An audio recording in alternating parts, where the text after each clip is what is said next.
Okay, so we're going to take a look at front foot or back foot around the court. Now I've got a fair bit going on the screen, but I'll explain it really quickly. We've got our rally which is happening up here, and you see we're placing a dot on each position, be it backhand or forehand, and for where it's either a front foot, a back foot, or a 2-foot drive. And so basically you'll see the rally happen up here, and we're going to speak about the outcomes right now. So what happens is, if you have a look over here, the biggest thing that you're going to notice is that the forehand, the front foot shots, there are just no front foot shots at all. Now a little bit of that's because there wasn't too much play up the front of the court, so there wasn't too much in the front forehand corner, and yes, you'd probably often go a little bit more front foot in the forehand, but it's really beneficial to actually go back foot in the front forehand corner because it aids deception. And also, let's say we have a look at Joel, you see his right arm is on this side, so as soon as he takes his foot towards the ball, this arm stays towards the ball. So advanced players tend to take a back foot, this is a back foot in that case. The right foot in the front forehand corner, because it just allows them to slide across the ball, and that sliding across the ball means that they can actually put a bit of cut on the ball, and it really aids control. The ball will stick down the side wall, so for straight drives it's really quite good, and it's deceptive to play a straight drive off a back foot lead. So that's a back foot. So you see how many back foot shots there were. Now most of these back foot shots would have been around about this center area and even to 3/4 court. And there's a reason for that too, and that's because you're trying to cut a rising ball and take advantage on a strong body position with your arm on this side of your body and your right foot, back foot, going in and taking it on the rise. So if you can take the ball on the rise, so it's everywhere right from virtually almost the back of the court, all the way through here, right the way through, and even to where it's comfortable enough. If your feet just happen to be in a position where it's just more natural to take it on that foot at the front of the court, then you'll just naturally do that as well. But the big one is it's a really quick hip movement. So the hip movement across here, your hips will go really quick across this way. So that'll happen really fast. And so that motion there keeps this foot on this side, and that foot will go across, and then you'll just basically get in there really quickly and really early. So that brings us to the 2-foot drives. The 2-foot drives, all those 2-foot drives generally will happen when there's time on the ball. So that means it's mostly at the back wall. So almost every single time the ball comes off the back wall, it is a 2-foot drive. And the reason for that is that you get a really strong body position and you can activate your core muscles through the ball. So if you can activate your core muscles through the ball, what happens is you play a really strong, capable, balanced shot with high quality and a wonderful opportunity to get the best possible outcome, be it target hit. So your target ratio will go through the roof if you go and play a 2-foot shot off the back wall. And you need time to play 2 feet, and that's why it's off the back wall. So often what will happen is the ball will come up here, it'll come down here, it'll bounce, then it'll go up into the back wall, and then it will come back down, and that will be enough. That gap there will be enough for you to be able to get behind the ball 2 feet, and then you can just power the ball down the wall without too much trouble. So from here it will just power from there and you'll hit target. So that time that you get allows a 2-foot body strong position on the ball, and so therefore you'll be looking pretty good, and you'll have every opportunity to really be able to knock your opponent around. Alright, so that's a forehand side. The only other thing that happened is the amount of volleys. Usually you might get a few more front foot shots if there were some volleys played, because you've got to reach and stretch, and sometimes you need that extra step. So you can get a shuffle, you'll get to around about here, and with your racket, so then your racket will go out to about here, but if you need that last little bit through here, often you have to take that front foot across, albeit that it takes longer to get it there. So it's one of those things where the forehand's so powerful you haven't got time to get your front foot across as well. And so the forehand, because it's a power drive down the wall, really means that you've got to go in early or the ball will come off the back wall. And that's just why there's no more front foot shots as well on volleys. Okay, so we take a look at the backhand, and this is fascinating. Backhand front foot.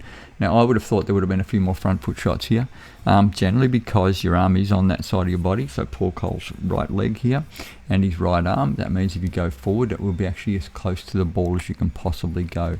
But the realistic outcome of this rally was that there wasn't too many shots up in the front corner here or even up there. and so that meant that there wasn't too many front foot shots played as well. Players really like to step towards the front wall when they go front foot, not towards the side wall when they go front foot.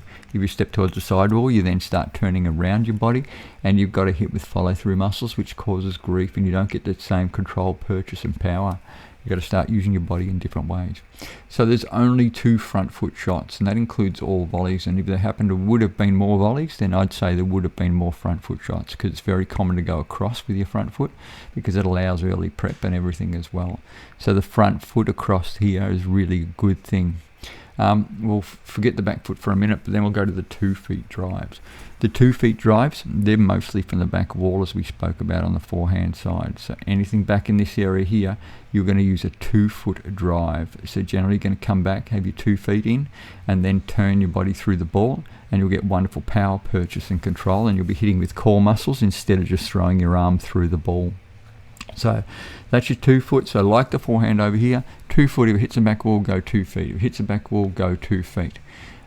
Then we come to this one, which is fascinating. Back foot, backhand drives. Now, there's just the ratio of backhand, back foot drives here is phenomenal. And most people teach front foot, front foot, front foot, front foot, front foot, front foot, front foot. But you see what's happening. We're going back foot, back foot, back foot, back foot, back foot. Now, there's a reason for this. What happens is the ball comes here, goes there, and then it pitches up. And that rising ball and taking time away from your opponent gives you this real control when you go and push your racket down against the ball.